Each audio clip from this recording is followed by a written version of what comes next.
Ndagushimiye kandi ngo haye ikaze gukurikira ibiganiro byacu kuri Rwanda News Update. Depite Frank Habineza yamaganiye kuri ibyo Perezida Kagame aherutse gutangaza. Perezida Kagame yazamuye mu ntera abajenerali batatu na koloneli. Tunyarukiye muri Repubulika ya Demokarasi ya Kongo, igitero cya ADF cyahitanye abatari bake n'amazu arenga 250 aratwikwa. Tukiri muri iki gihugu kandi inyeshyamba zirenga 5000 buziri muri Rucuru gufasha FARDC guhashya M23. Cabo Delgado muri Mozambique ibyihebe byagaragaje intwaro nyinshi byambuye ingabo za leta. Perezida wa Ukraine we yahagaritse ba ambasaderi bagera ku 10. Inyagatare mu burasirazuba bw'u Rwanda babiri bo mu mudugudu umwe basanzwe bapfuye ku munsi umwe. Reka ya makuru nandi yose twabakusanyirije tuyabagizeho mu kanya. Depite Frank Habineza yamaganiye kuri ibyo Perezida Kagame aherutse gutangaza. Umuyobozi w'ishyaka Democratic Green Party of Rwanda Dr Frank Habineza yavuze ko adashyigikiye ibiherutse gutangazwa na Perezida wa Repubulika y'u Rwanda Paul Kagame kashaka kuzongera kwiyamamaza mu myaka 20 iri imbere. Ibi Dr Frank Habineza yabitangaje mu kiganiro yagiranye n'ijwi rya Amerika, aho yabajijwe icyo nk'ishyaka ritavuga rumwe n'ubutegetsi bavuga nyuma y'ibyatangajwe na Perezida Paul Kagame mu kiganiro yagiranye n'itangazamakuru France 24, aho yavuze ko yifuza gukomeza kwiyamamariza kuyobora u Rwanda mu myaka 20 iri imbere. Muri iki kiganiro umunyamakuru Mark Parelman abaza Perezida Kagame niba yiteguye gukomeza kwiyamamariza kuyobora u Rwanda. Umukumusubiza yagize ati: "Nzongera ndebe ko nakwiyamamaza mu kindi gihe cy'imyaka 20, nta kibazo na kimwe mbifiteho. Amatora arebana n'abaturage ndetse n'abahitamo bashaka." Depite Frank Habineza avuga ko adashyigikiye uyu mugambi, cyane ko ngo ushobora gutuma hongera kuvugururwa itegeko nshinga ry'u Rwanda, cyane ko n'ubundi ryavuguruye ishyaka ahagarariye ritabyifuza. Kuri iyi ngingo Depite Frank Habineza yagize ati: "Icyo bivuze niba yiteguye kwiyamamaza muri iyi myaka, bivuze ko hazongera kuvugururwa itegeko nshinga. Murabizi ko tutari dushyigikiye ko itegeko nshinga rihinduka, iyo rihindutse bishobora guteza imvururu. Itegeko nshinga rya Repubulika y'u Rwanda ryemerera Perezida Paul Kagame kwiyamamariza manda 2 z'imyaka 5, bivuze ko zishobora kurangira mu mwaka wa 2034. Mu gihe abaturage baba babyifuje, Perezida Kagame avuga ko yiteguye kubemerera kongera kuri iyi myaka indi 10 ikaba 20, ibintu byakorwa ari uko hongeye kuvugururirwa itegeko nshinga muri kamarampaka." Naho Perezida Kagame yazamuye mu ntera abajenerali batatu na koloneli. Perezida Paul Kagame yazamuye mu ntera abajenerali batatu bava ku ipeti rya Brigadier General bashyirwa ku ipeti rya Major General, naho umwe ava ku ipeti rya koloneli agirwa Brigadier General. Abahawe ipeti rya Major General ni Vincent Nyakarundi uyobora urwego rw'ubutasi bwa gisirikare, Uwirirwa Gasana uyobora umutwe w'ingabo zirinda umukuru w'igihugu, na Ruki Karusisi uyobora umutwe w'ingabo zidasanzwe Special Force. Umuvugizi w'ingabo z'u Rwanda Ronald Rwivanga yakuwe ku ipeti rya koloneli ashyirwa ku rya Brigadier General nk'uko itangazo rya RDF ribigaragaza. Muri Nzeri 2019 nibwo Brigadier General Vincent Nyakarundi yagizwe umuyobozi w'urwego rw'ubutasi bwa gisirikare. Ipeti rya Brigadier General yarihawe muri Mutarama 2018.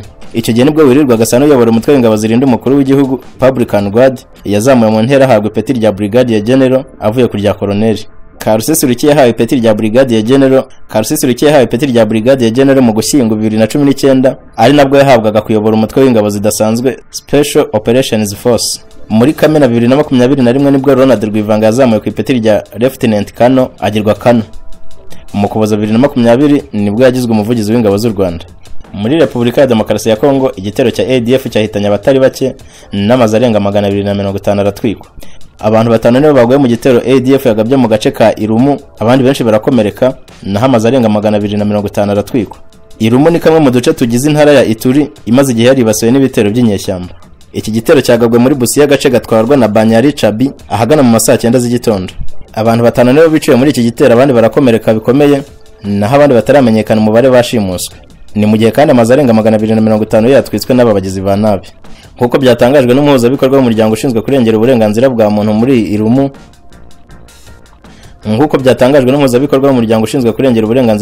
muri Irumu, yatangaje ko iki gitero cyahitanye abantu 5 abandi benshi barakomereka, naho ababuriwe irengero ntibaramenyekana umubare, ni mu gihe amazu yatwitswe arenga 250. Yakomeje avuga ko ubuzima bw'abasivili bakomeje kuharenganira kuko iki gitero ari icya kabiri mu cyumweru kimwe gusa kibibasiye. Yagize ati: "Ibi birababaje cyane rwose." Yavuze ko kuva ingabo za leta ya Kongo zakwihuza n'ingabo za Uganda mu kurwanya inyeshyamba za ADF, ubuzima bw'abasivili bwagiye mu kaga ku buryo bugaragara. Ngo izi ngabo zananiwe kurinda abaturage kandi mu by'ukuri aricyo cyabazanye. Ingabo za Kongo FARDC hamwe n'ingabo za Uganda UPDF bamaze igihe kirekire bafatanyije mu rwego rwo guhashya umutwe w'inyeshyamba za ADF, nyamara ntacyo byamariye abaturage bari mu kaga kubera izo nyeshyamba.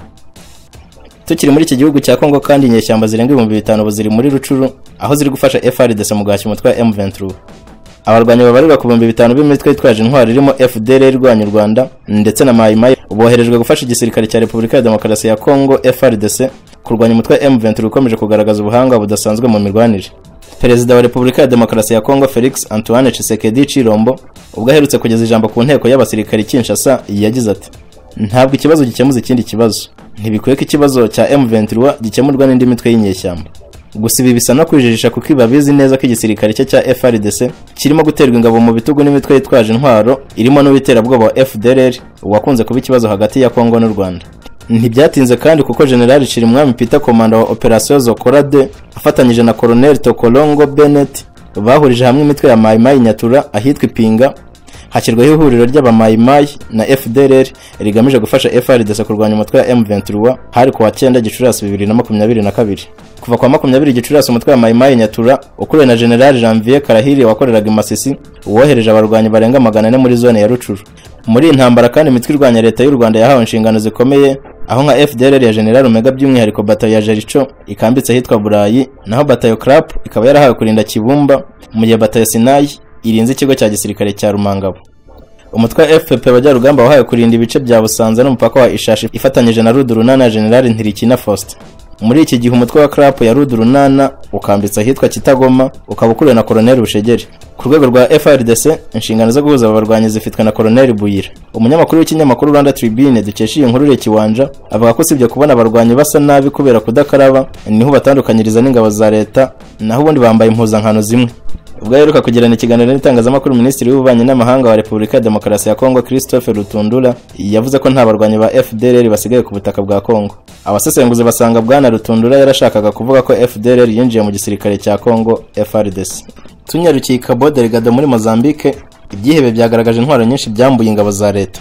Umutwe w'iterabwoba wegamiye kuri Islamic State ukorera mu ntara ya Cabo Delgado wagaragaje intwaro nyinshi uherutse kwambura ingabo za leta ya Mozambique.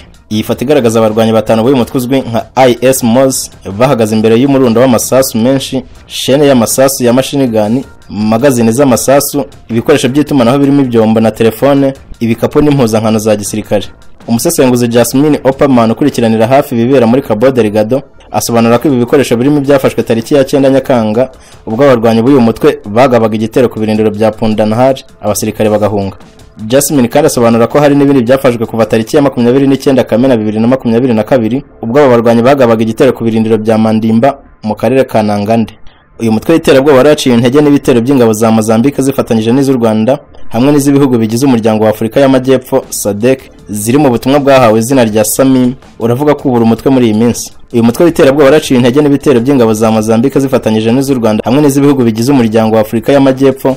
IS Moz iherutse gutangaza ko kuva tariki ya 5 kugeza ku ya 21 Kamena 2022 yagabye ibitero 19 mu duce twa Nangande, Achuabe, Machomia, Chiwule, Maindumbe na Nampura, byapfiriyemo abantu 33 barimo abasirikari 10 n'abasivili 23. Uyu mutwe kandi wigambye gutwika inzu 250 zirimo insengero 9 mu gihe abaturage babarirwa ku bihumbi 11 bahunze ibi bitero.